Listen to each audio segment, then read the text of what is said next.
Dr. Clara Voss had spent years chasing urban legends, but none fascinated her more than the Hawthorne Hotel. Built in the 1800s, it had been the site of 3 unsolved vanishings: a pianist in 1893, a traveling salesman in 1921, and a war widow in 1947. Each of them was rumored to have stayed in a room that did not officially exist, room 616, when Clara checked in late one autumn evening. The desk clerk avoided her eyes as she requested it. His hands trembled when he slid her a tarnished brass key.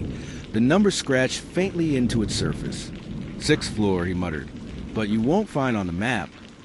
The hallway was quiet, the carpets worn and smelling faintly of mildew. She found 614, then 618, number 616. Yet, when she ran her fingers along the wallpaper, a draft teased her skin. Pressing harder, she discovered a hidden seam. The wall gave way, and a concealed door creaked open. Inside, the room smelled faintly of lavender and something metallic. The furniture was Victorian: velvet curtains, a 4-poster bed, an oil lamp. On the desk lay an old leather journal, its open page scrawled with words repeated endlessly. The room remembers.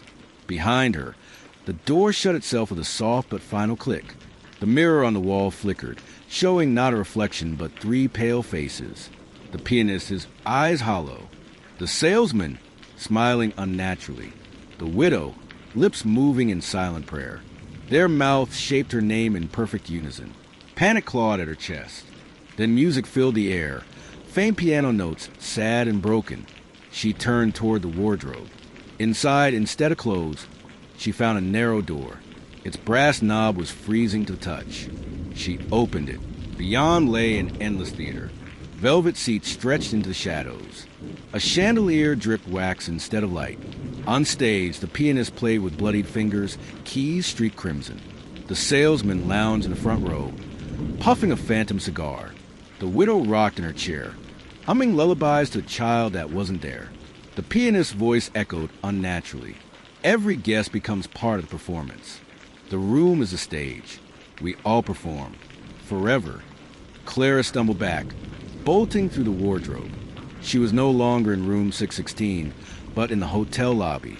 Only it was ruined, covered in dust, chandeliers sagging, doors opening to endless fog.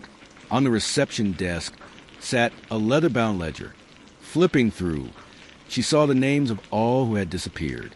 Each page recorded a check-in with no check-out. The last name written was her own, Clara Voss.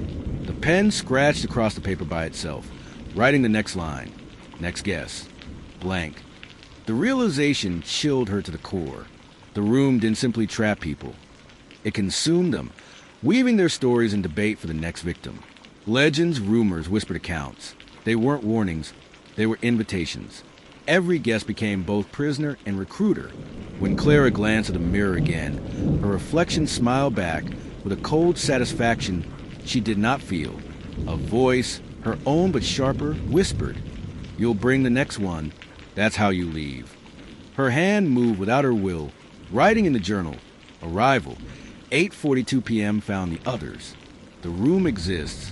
She tried to resist, but the words spilled across the pages anyway. The next morning, Clara woke in bed. Sunlight poured softly through the curtains. The room looked perfectly ordinary. No broken mirror, no journal. For a moment, she convinced herself it was all a dream. Then came a knock. A young man stood outside, camera slung across his chest, notebook bulging with papers. "Sorry," he said sheepishly. "I heard rumors about a room 616. Thought I'd see if it was real." Her stomach dropped. The ledger had predicted this. The next guest. Something deep inside urged her to smile. She stepped aside, her voice sweet and welcoming. "You found the right place. Come in." The walls pulsed faintly as he crossed the threshold, the door sealing itself shut. Clara felt the invisible chains coiled tighter around her soul. The room had bound her, yet something sparked within her. Defiance. That night, as the man slept, she approached the mirror again. The pianist, the salesman, and the widow stared back expectantly. "You've done your duty," the widow crooned. "He is ours now. You may rest." But Clara shook her head.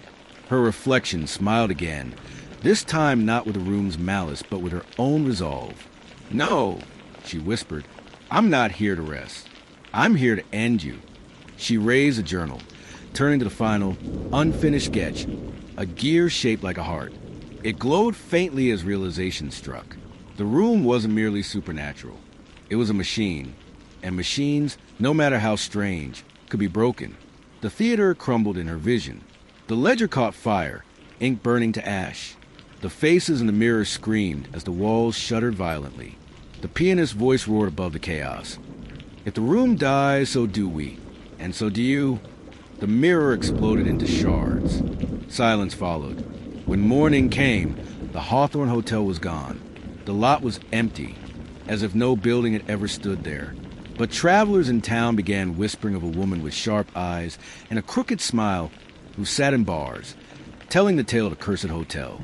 Her story was irresistible. She dared listeners to go looking for it, because Clara hadn't destroyed the room.